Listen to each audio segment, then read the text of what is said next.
Oh, it's been a while since I did that. In my last video, I asked what you guys wanted to see more of, and an overwhelming response was coffee. So today, I'm going to show you an iced coffee recipe that is We're going to show you how to make iced coffee with a V60 pour over. It's going to be great. It's going to be tasty. It's going to be in your mouth at the end. Alright, let's do this.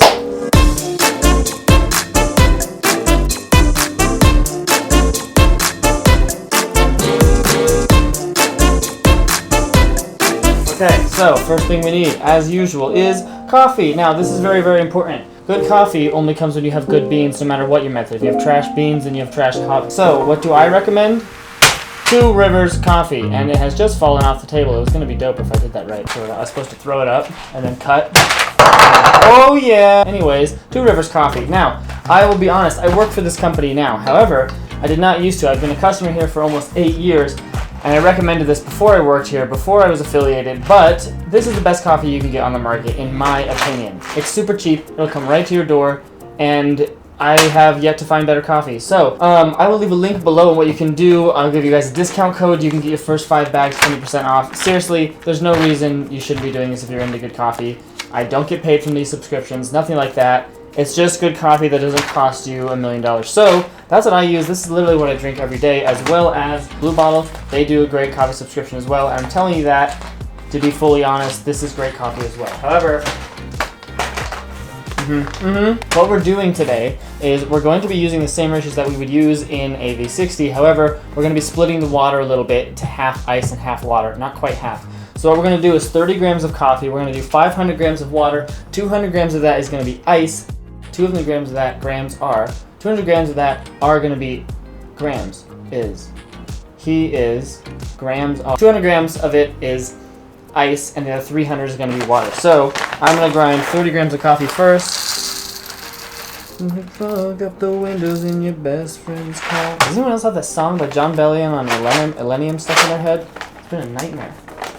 30 grams of coffee. We're going to get this ground.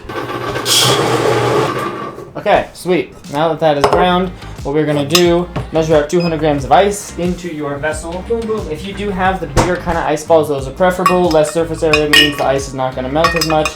That's what I like to use, as well as just a bunch of normal ice cubes.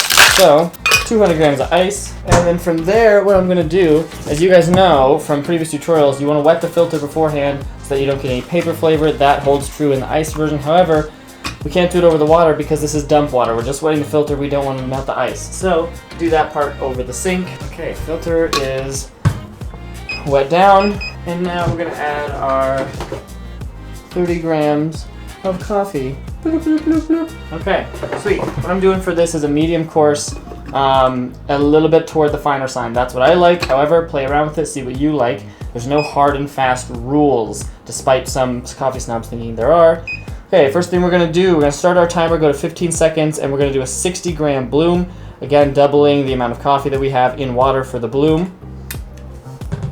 Give it a little time to get rid of that stuff that's in there that I forgot what it's called because I haven't talked about this stuff in a while. And then we're going to complete the pour, only pouring up to 300. It's a nice recipe because the ice is calculated in the grams of water. So if it dilutes, it's not actually diluting, it's a proper ratio all the way to the end. And right at 300 here. Awesome. Sweet, now we're going to let this drain. Again, some people like to give it a little bit of stir on top. Sometimes I do that, sometimes I don't. I find when I give it 1 or 2 little swirls, I get a more even extraction. So I'll do that from time to time when I remember. However, it's not going to be the end of the world if your coffee isn't swirled. Oh yeah, that was a rhyme. And then you just watch it and you think about, dang boy, this is going to be good. And all the stuff that you're going to do after you drink coffee and get caffeinated. Now it just feels like it's taking forever. Who you think you are? Alright. Getting close to the end here. I have my camera still on. As soon as I start seeing the grounds a little bit and seeing the water like really be gone, then I'm like, okay, that's game. Right about here is good. And now, you don't have that much ice yet because the water, that temperature, it melts a lot of the ice to bring the temperature down. In the last few cubes, those 2 big ice balls, ice balls that I had in there, those are going to be like the main piece of ice that sticks around. So, after you are done,